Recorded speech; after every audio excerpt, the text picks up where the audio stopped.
Your umbilical cord. Yeah, it was. That's why I got rid of it. Yeah. Still annoying. Shut up. Tasted real good, though. You ate my umbilical cord? With butter and syrup.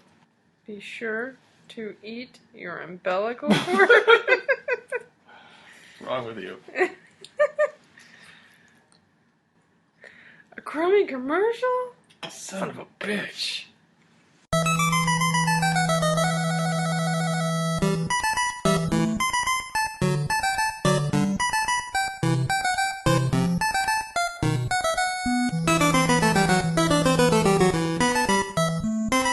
Hello, and welcome to the third episode of the Press Continue podcast.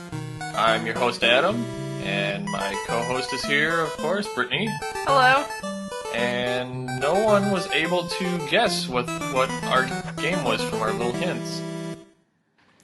Why don't you just tell us the game we were playing?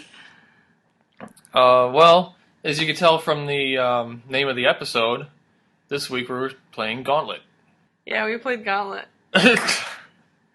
A lot. Yeah? Did Yeah. you play it a lot? I did. Yeah, me too. So we're going to take you through most of the series and tell you our thoughts. Also, again, at the end of this episode, we'll have a hint for the game that we're going to play on our next show. Make sure you post comments on presscontinue.podbean.com on the show on what your guess is for next week's show. So wait for the end of the show to figure out what that hint is. So first, what's the game Gauntlet? Gauntlet is a 4-player game that's viewed from the top-down perspective. You and your friends run through dungeons and mazes, collecting treasure, fighting monsters, grabbing potions. Getting stuff stolen from you. Shooting your friends, whatever. Trying to find the exit. That's it. That's all you do. Yeah. Over and over. It gets progressively more difficult. Forever. Forever and ever. The game doesn't end. There's no ending to it. It just keeps repeating levels and switching them around. Good to know. Yeah. So you can literally play it forever. But yeah, that description makes the game sound pretty darn boring, right? Yeah, but it's not boring. No, especially when you get more than one player going. That's when I have more fun with Gauntlet. The creators of Gauntlet were inspired actually by Dungeons and Dragons. It looks like that. Yep. It's a never-ending dungeon. Right. Has some dragons in it. Monsters. They keep coming at you. Yeah. Treasure chests. Yeah, keys, wizards with glowing eyes. They have glowing eyes? Yeah, they go from white to red to black. Mm. Over and over and over again. Scary. So they wanted to make a game that simulated the experience of Dungeons and Dragons.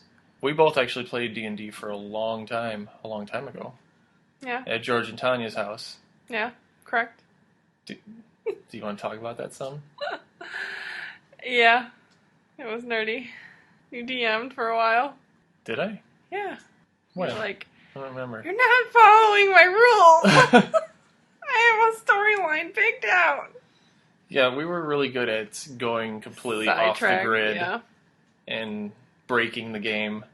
But George used to think way too fast on his feet, so we could never trip him up. You couldn't tell. So the creators were trying to capture that Dungeons and Dragons feel with this game, and they couldn't really figure out how to pull it off until they found a game called Dandy for the Atari 800. Does not sound right. Let me show you what this looks like. You got to see it. Oh my god. Hey, watch. It's pretty crazy. Looks like the same game, though, doesn't it? Mm-hmm. It's like a maze. Yeah. With treasure chests, hearts, whatever, monsters, and keys. Keys for the doors. It's the exact same game. Yeah, it's just simpler. So that was the inspiration for Gauntlet. You have to see it because it's exactly the same game. If you look at our show notes, I did put a link to a video for that. Again, that's on presscontinue.podbean.com. Go check it out. It's totally worth watching. Yeah.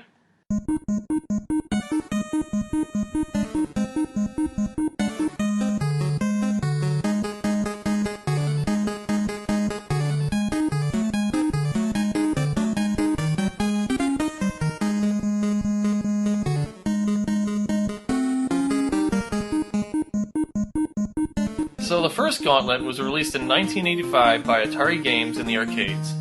It was one of the first multiplayer dungeon crawling games ever made. And a few places I looked at said this was the first 4-player game ever.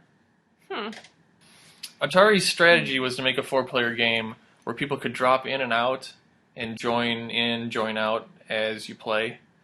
Their whole strategy behind that was 4 players popping in and out means 4 times the amount of money. Yeah, that makes sense. More quarters means more arcade people want to buy your machine, more money for Atari. Gauntlet was advertised as the most fun a quarter could buy. And there was actually a commercial for it in the movie theaters. Wow.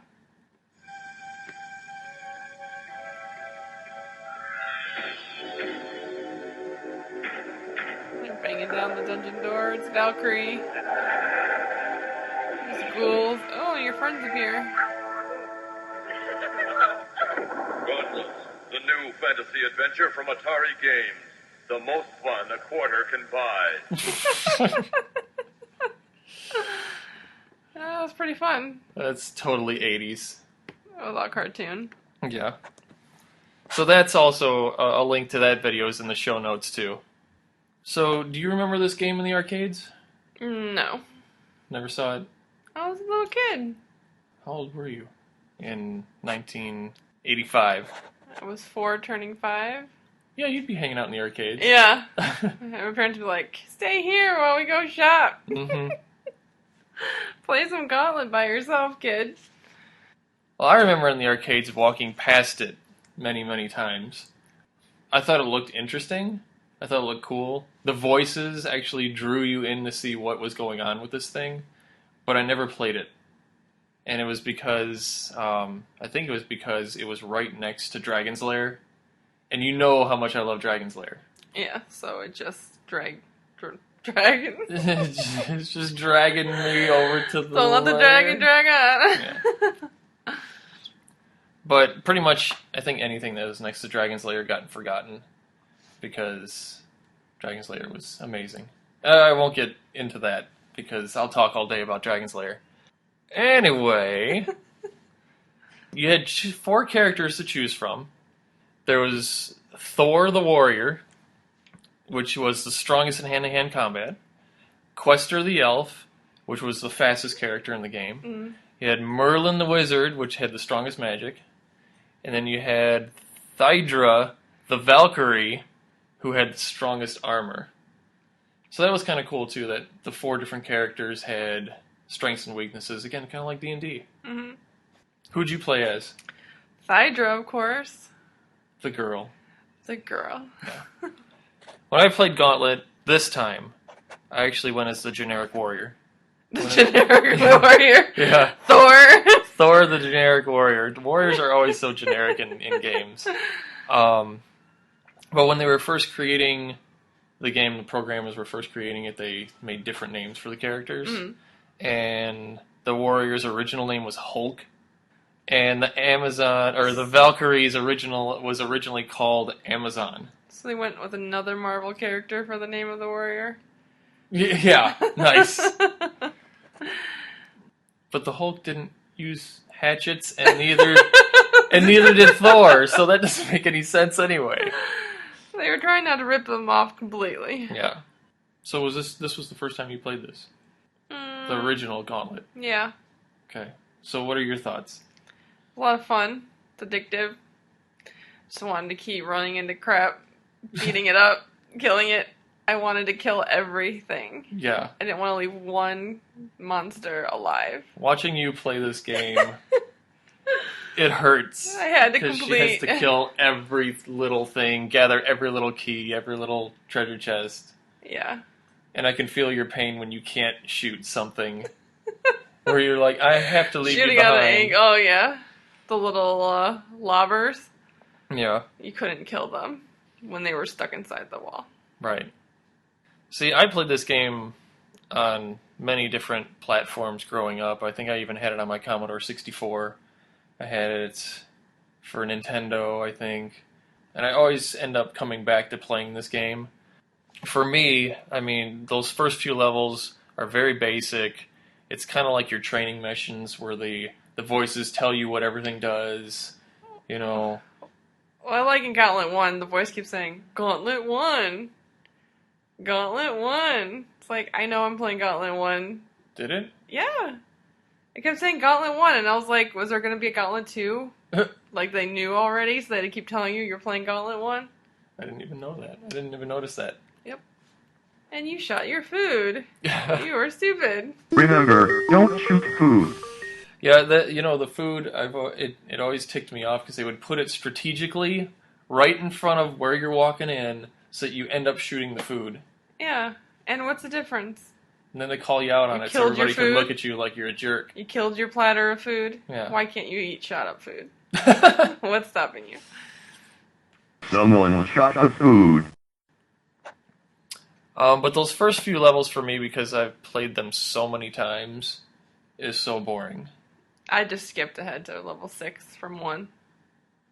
Yeah. I think, I played them all just to see what I was missing, because I usually skipped to that warp to level 8 off the first level. But I decided to go through all the little levels, and yeah, I remembered why I'd always skip to level 8. Because for me, it doesn't get interesting until about level 12.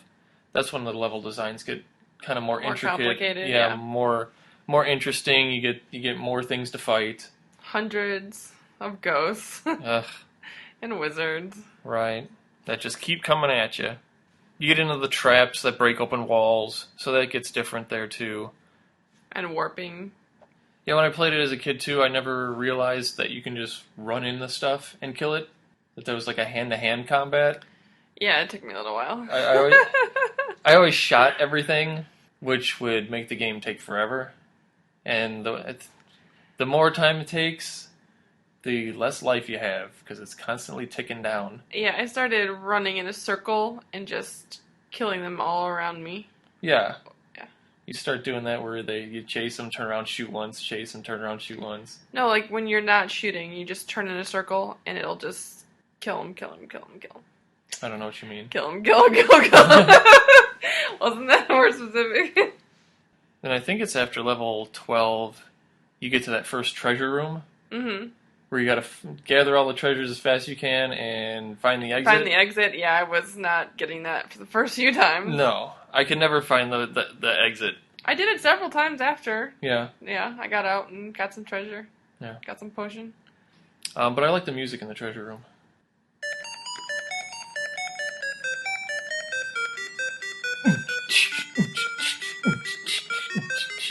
Needs a beat. Then it keeps getting faster as the time runs out. Sounds like Simon. It makes me anxious. Okay, that's enough of that. Just like I mentioned before, that voices in video games was always a big thing back then. Mm-hmm. I always thought it was like an amazing technology that video games were talking to me. What, the computer voices? Yeah, it was just a big thing back then. It would always draw your interest to whatever was going on in the arcades. I don't like it now. No? It just tells me how stupid I am. You shot the potion.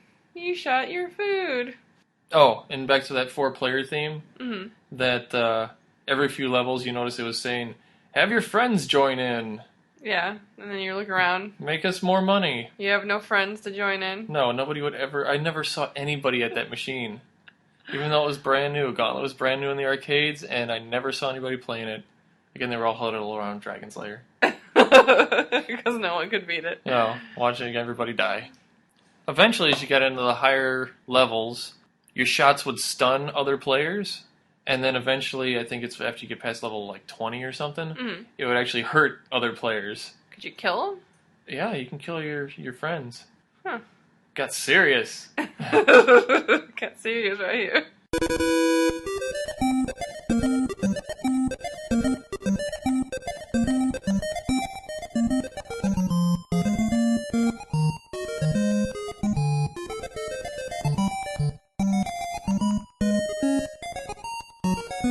Well, let's talk about Gauntlet 2, since you just finished playing that. What character did you use on Gauntlet 2? Valkyrie. Way to change it up. I didn't like the other characters. No? No. You don't like the creepy mustached elf? No, he scared me. You don't like the wussy wizard? No. The generic warrior? No. Thor Hulk? Thulk? I use the elf, which is what I normally would play whenever I played Gauntlet, because he was so fast. I like the faster characters. For some reason, I felt like running faster made me cooler. It didn't. No, it actually made you a lot weaker, which is probably why I die so much playing that game. But you did get to shoot a bow. And I like shooting a bow and arrow, so that's fun.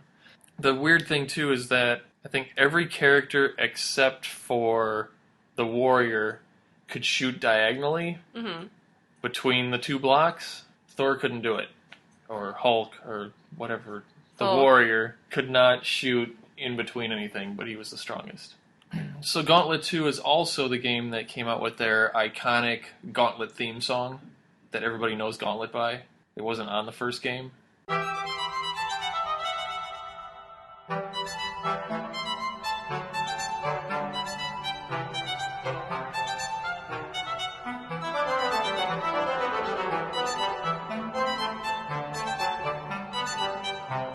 Anybody that hears that song knows Gauntlet's playing somewhere.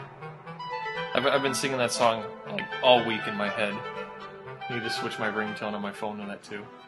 So to me, Gauntlet 2, I thought that there was a small upgrade to the graphics. It seemed more... Yeah, it was minor. Yeah. But it seemed a little more colorful. It seemed a little more 3D to me. If you look at it side by side, you can kind of tell more. Because I went straight from playing Gauntlet 1 to Gauntlet 2, and I noticed that difference. It was the same sound effects and everything. Speaking of sound effects, the elf sounds like Mickey Mouse when he gets hurt. I didn't play it for you, but he's like, oh, ooh, I keep letting him get hurt then. Yeah, it's pretty funny. I just finished playing Gauntlet 2, and it was a lot of fun. I thought I was going to get somewhere, but I just kept going up in levels, and nothing happened. It's another game that doesn't end. Yeah, and the death guy kept trying to kill me. Yeah, there's a lot more death in this game. Yeah, like hundreds. And you never have a potion when you need it. Or you shot it. Or those jerk thieves, like, stealing crap from you. What's that? I like the thieves. I thought they were could never hilarious. Stop them.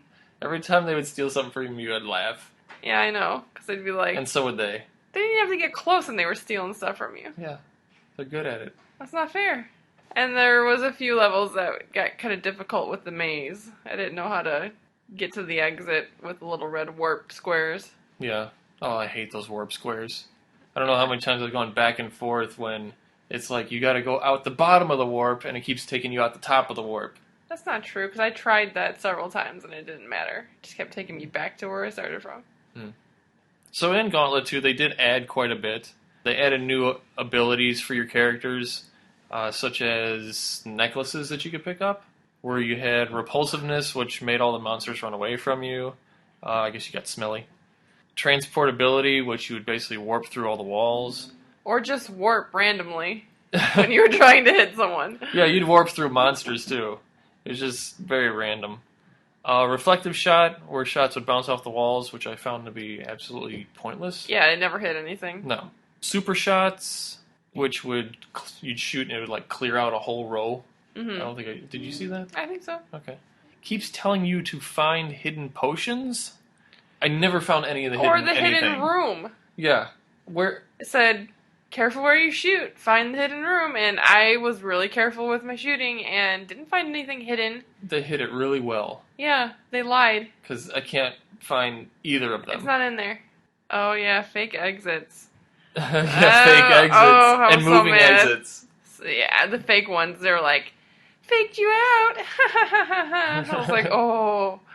And it kept happening over and over again. The voice in the game eventually turns into, it just taunts you. Yeah. It was like Stephen Hawking's taunting you. It goes from your friend telling you how to play to just mocking you the rest of the game. Moving walls, stunning floor tiles, acid blobs, which I could never avoid. I just ran into them. I would try to avoid them, and I hit them every single one of them that were there. I ran into it. And then the fire-breathing dragons were pretty cool. Yeah, I was sitting there poking it until it started burning me. Like, what's that turtle do? What's that red turtle? I thought it was a rug. No, that's a sleeping dragon.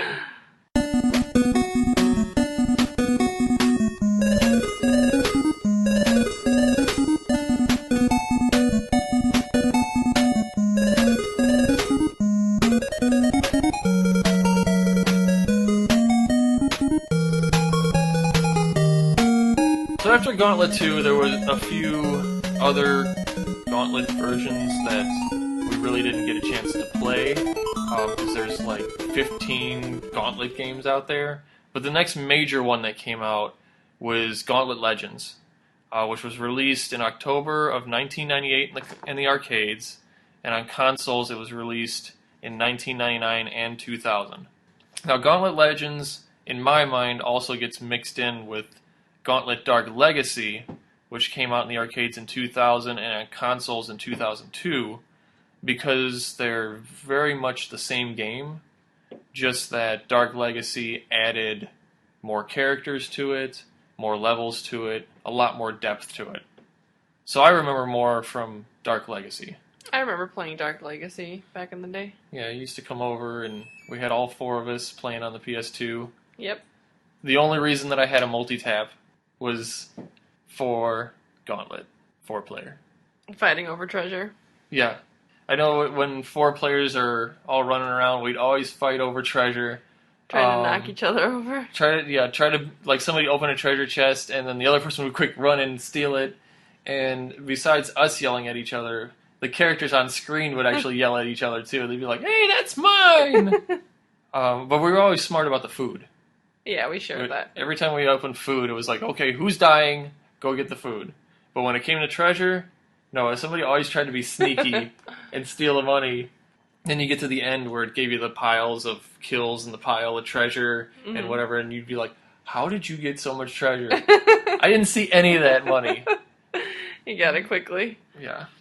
I did like, too, how in Dark Legacy your characters leveled up, where you were able to, add magic, add speed, add strength, and kind of customize the characters you go. Again, more like Dungeons & Dragons. Mm-hmm. And another reason why we fought over the money is because for so much money you can buy more experience to level up. So whoever stole all the money was always the strongest character. Something else that was different about Dark Legacy was to unlock the next levels, or to get to the next levels, you had to collect the certain colored crystals. So if you didn't find all the crystals in the level, or the right colored crystals, you had to go back and replay levels, which we actually did a lot anyway, because when it got higher up into the levels of the game, you had to have your character leveled up, otherwise you'd just get destroyed. So a lot of times we'd go back to the big boss fights, which were pretty cool, like the Hydras, and that big green blob thing, the acid boss. We'd go back and just do boss fights and beat them up for experience or to get more treasure so that we could move on through the game and just be that much easier and that much stronger to play. Mm-hmm. So that was kind of fun. Yeah, Even though you were repeating stuff, it was still fun. Yeah, it was just fun playing with everyone. Mm-hmm. Dark Legacy was a lot of fun for me too because it finally had a dwarf again. So of course I got to be the dwarf. And there was a code that you can put into it where the dwarf would be naked. What? There were naked codes. You wanted to see your little dwarf naked? Not really, but it was funny. Don't lie.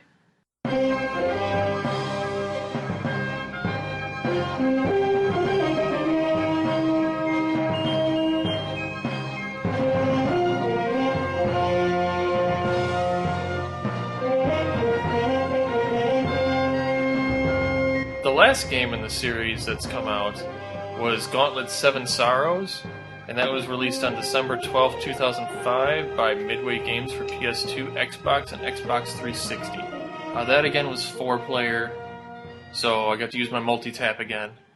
And I remember that because we had so much fun with Dark Legacy, that we couldn't wait for 7 Sorrows to come out. And it came out, like I said, like right before Christmas, so we were like, sweet, we can get that for Christmas. We know what we're doing. Christmas Day. We know what we're doing. Yeah. We're gonna be all over Gauntlet. It's gonna take us, a month to beat it, like it did for Dark Legacy. Finally picked it up, put it in, played it, and beat it in one night. That game was so short. And so easy. But... You ruined my Christmas. No, it didn't ruin the Christmas, because we played it at least four more times after that. But it was short. It was disappointing, because we had so much hype from the other one. I just remembered it being disappointing. And it was kind of different, too, because you did more hand-to-hand combat, but you did also have a ranged attack. I mean, the graphics were definitely upgraded. It did look very pretty. It was interesting to play. There was a lot of stuff going on in the backgrounds. There were more puzzles in it, which made it a little more Dungeons & Dragons-y. But it was just so short. And you'd backtrack a lot on the levels. You'd go so far, and then it'd be like, oh, you forgot to get the silver key, so you had to go all the way back through the whole level to get the silver key. And then you have to go all the way back to the door, all the way back on the other side of the level to need the silver key, which would just open you to the next door that said, oh, you need the gold key that's all the way on the other side of the level. So you go back and forth a lot, which is very junky level design. I hate backtracking in any kind of game. Yeah. But it was interesting. I mean, I'm glad I still have it, but if I'm going to play anything, I'm going to play Dark Legacy again.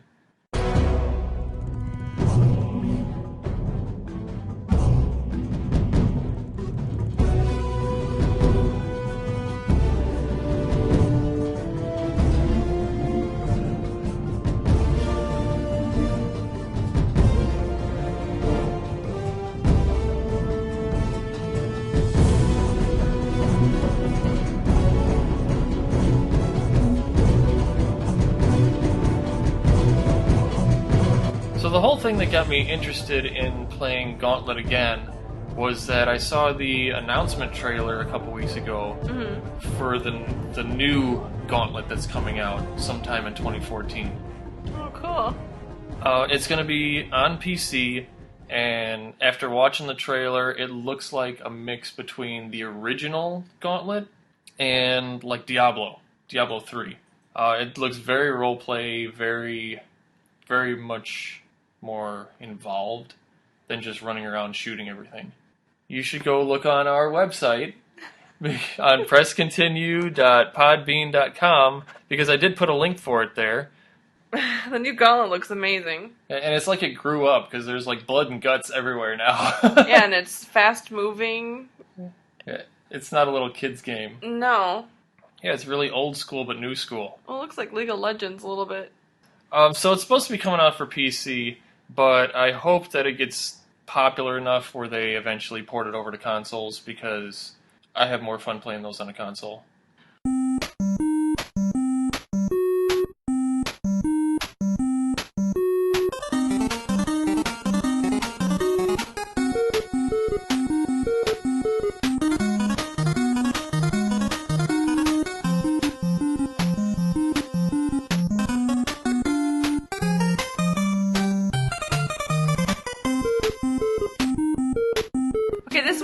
Gaming news, Xbox One's new bundle without Kinect, $3.99. So now both systems are the same price and offering the same things. What systems? Well, PS4 and Xbox One are both now going to be $3.99.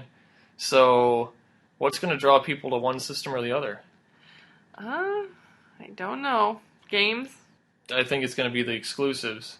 Which, Xbox, of course, they had Titanfall come out. They just announced that they're going to be making Halo 5 Guardians. PS4, the only interesting exclusives that I've seen have been Uncharted 4 and Deep Down, which I think is a pretty cool-looking game. So with those being some of the major exclusives, which system do you think is going to win over this year? Probably Xbox. Everyone plays Halo. Yeah, and I don't understand why. Yeah, I never got into it. Everyone probably thinks I'm crazy, but I don't think Halo's that cool. Well, I'm sold. PS4. After that Uncharted trailer. Yeah, they really showed you a lot. Thanks, Uncharted 4. They showed you a map being drawn. An Uncharted map. Well, Halo 5 doesn't even have a trailer. They just have a picture. And And then Titanfall's been out, and yeah, that helped sell some Xbox Ones. Deep Down looks really cool. It's a dungeon crawler where you fight dragons. What? Yeah, that game looks amazing. Yeah, Deep Down looks awesome. And last I saw, it's going to be a free-to-play game. So now, after seeing that, what system do you think's going to win? I haven't seen any of the Xbox games. Give me some. There's Titanfall, and then Halo 5 that's just a picture. There's Titanfall, another first-person shooter. Yeah. I'm not that into it. The thing that's supposed to make it big is because you can get into a giant robot, which are the Titans that fall from the sky. But from everything that I've heard that nobody wants to play in the Titans because they're so clunky and people can kill you real easy in them. It doesn't look much different than running around as your normal character. No. Yeah, I'm definitely more interested in Deep Down. Yeah, and staring at a map being drawn. Well, that's more interesting than this, because I've seen this so many times. Yeah, it looks like a lot of games. It's giving me a headache. Yeah. I think PS4 will win. Yeah, me too.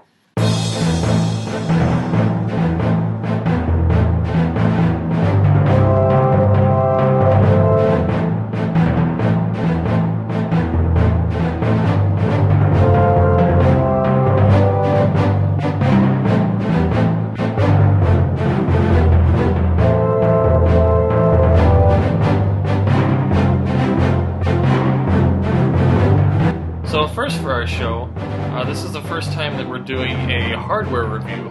What we're reviewing today is the Tomee Super Nintendo Retro USB Gaming Controller. When you first look at it, it looks basically just like the original Super Nintendo controller.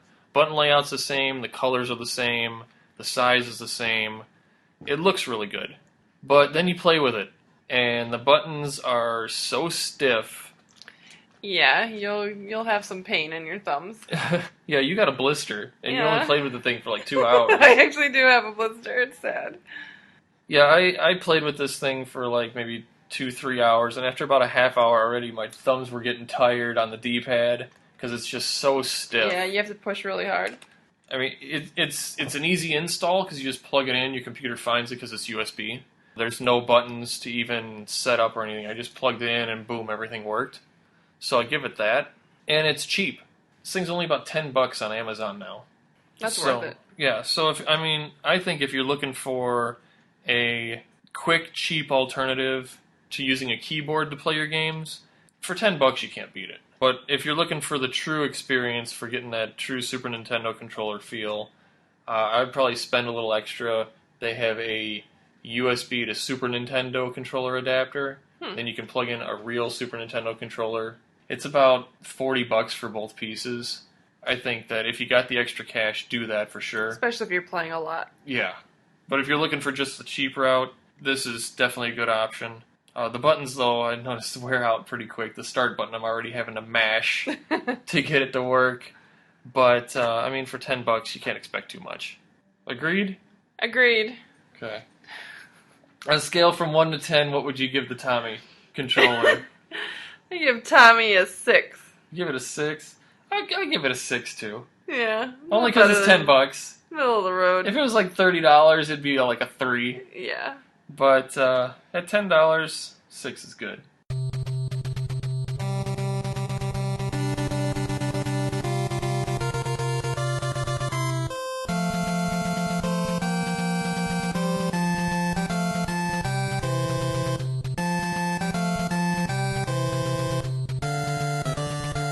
Rate and subscribe to us on iTunes or find us at presscontinue.podbean.com. Tell us what you think about our show and feel free to offer us any suggestions of what you want us to cover and how we could make the show better for you guys. You can also find us on Facebook at facebook.com/presscontinuepodcast or Twitter at presscontinuepc or email us at presscontinuepodcast@gmail.com. It's a good show, right? That was great. Can't wait for episode 4. What's the secret? No, what's the hint? Oh, I gotta play the hint. Our hint for episode 4... Here's the hint for episode 4. It's a fantasy card game that's super complicated and awesome. Yeah, I know what that is. Yeah, I figured you would. All right, well, post your guesses on our website, and we'll see you next time, where the gaming never ends as long as you press continue. Bye. You've saved us all. The Gauntlet realm is restored thanks to you. You have done a great service for your people.